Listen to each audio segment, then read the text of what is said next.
Are Christians in Israel under attack? Not according to Prime Minister Benjamin Netanyahu, who touts Israel's commitment to religious freedom. That Israel's Christian population will always be free to practice their faith. That's the only place in the Middle East. But lately, Israel's Christians are telling a different story, and the wider Christian community is beginning to take notice. So what's going on? Is the Jewish state actually unfriendly to Christians? Here's the deal. In March of 2023, members of Knesset Moshe Gafni and Yaakov Asher introduced a bill to the Israeli parliament that would punish proselytizers with up to 2 years in jail. The heck is a proselytizer?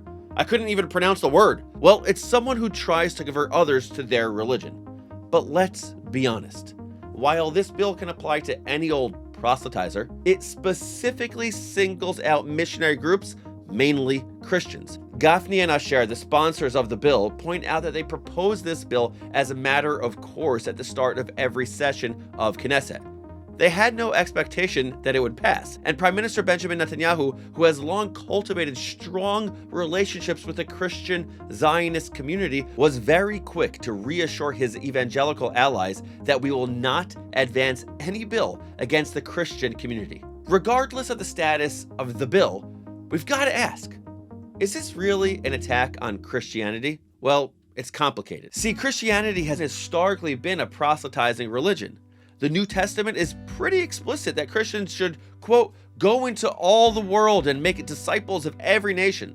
It's not an accident that a breakdown of the world's religions looks like this. It's a lot of Christians. And over there, in the corner, squeezed in all tiny, are the world's Jews. Want to guess the Jewish views on proselytization? Technically, the Torah neither explicitly forbids or endorses proselytization. But you won't see Jews handing out pamphlets in the streets trying to convince non-Jews to join the party. Because historically, Jews have had a pretty bad time with Christians trying to convert them. Yet there's a lot of historical context behind this anti-proselytization bill. You probably know that Christianity started off as an offshoot of Judaism, right? Jesus, Jew. His followers, Jews. His message, Judaism, more or less. But over time, as Jesus' followers sought converts, they dropped all the, Jewish stuff, like keeping kosher, or observing the laws of Shabbat, or circumcising their 8-day-old boys. Gonna give a little history lesson here.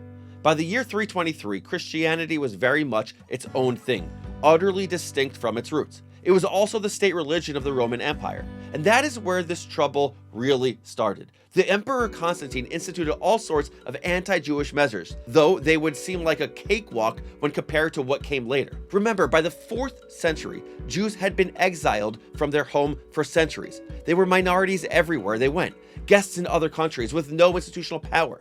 And that made them vulnerable, because in their zeal to convert others, Christians were not always, shall we say, gentle. It was more stick than carrot, Things got so dire that the 7th century Pope Gregory I even proclaimed that conversions should be sincere, made out of desire rather than duress. Gregory himself tried to kill them with kindness, enticing Jews to convert to Christianity by offering tax rates. And no, I'm not making that up.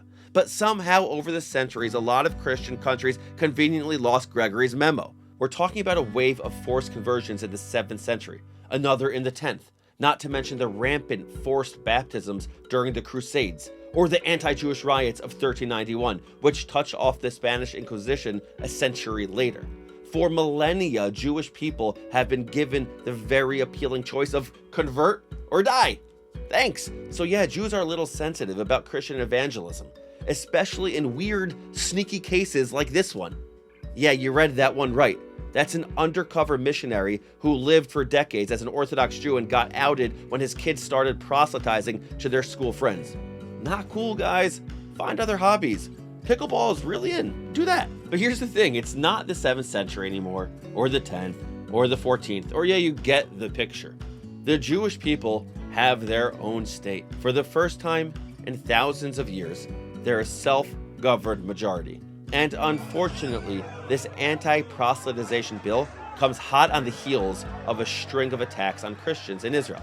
And that is why some Israeli Christians are so worried. But the frequency and the violence of the aggressions recently became something new to us that we have to denounce and we have to talk about. So let's talk about it. Well, first, let's denounce it. because the thought of Jews vandalizing churches or Christian graveyards or spitting on priests, all things that have happened in the past months, well, it makes me sick.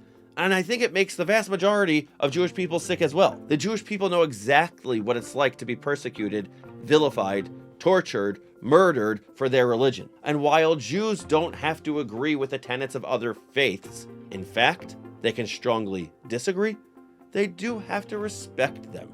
Because for the first time in almost 2,000 years, the Jewish people have real power. How will they wield the enormous responsibility of running a Jewish state? No one from the Israeli government has approached me to ask my thoughts yet. Weird. But here's my take. Number one, part of Jewish power is the exercising of Jewish ethics, and the state should always strive to balance its power with its moral responsibility towards minorities. Sure, Jews are the majority, and there's nothing to apologize for being the majority. But the only way for Israel to live up to its ideals of being Jewish and democratic is to teach the next generation to respect and protect their neighbors' rights, regardless of religion or ethnicity. Number two, that respect cuts both ways. Christians in Israel must understand that Jewish people are profoundly uncomfortable with evangelism, specifically evangelism from them. For many Jewish Israelis, missionizing isn't merely a benign inconvenience, like, hey, please don't do that, find someone else to pray on, but a painful reminder of 2,000 years of suffering that very often happened at the hands of a Christian majority. So that education I talked about before, non-Jewish Israelis need it too. They can't be sensitive to Jewish people's concerns unless they're aware of Jewish history. And number three, the anti-proselytization bill, as expected, didn't pass. It was a repeat performance, a matter of procedure rather than conviction. But the unexpected blowback was a wake-up call, a sharp and important reminder that the holy city, Jerusalem, is a shared space sacred to Jews, Christians, and Muslims alike, and nothing pollutes that sanctity like intolerance, hatred, and violence.